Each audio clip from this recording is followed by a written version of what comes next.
Nakiusap ang tagapagsalita ng Filipino Army, si Lieutenant Colonel Arnulfo Marcelo Burgos sa mga bumabatiko sa AFP tulad ng umunay hindi makatarungang pagdakip ng militar sa mga self-proclaimed health workers na tumigil na muna sa mga patutsada ng mga ito. Total na sa korte na mga bagay na yan, hayaan na lamang natin ang mga huwes na magpasya sa mga pinaglalaban ng argumento. And the Philippine Army actually would like to appeal dun sa mga concerned groups to refrain from hurling accusations dito sa organizations ng Philippine Army, considering that nandun na sa korte. We believe in our judicial system, and the truth shall come out after lahat ng pagilitis dito, at hindi kami maapektuhan doon sa mga inaakusa sa amin.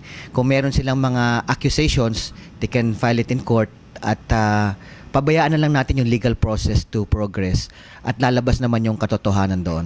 Sinabi pa ni Burgos na ang CPP ay hindi illegal. As a party, ang hindi lamang makatarungan na yung paggamit ng armas at dahas ng mga rebelde ng People's Army laban sa pamahalaan. CPP is not illegal as a party and dun sa mga in its ideology, but the means or the methodology na ginagamit ng NPA, which is violent, yun ang against the law, at it's a criminal act.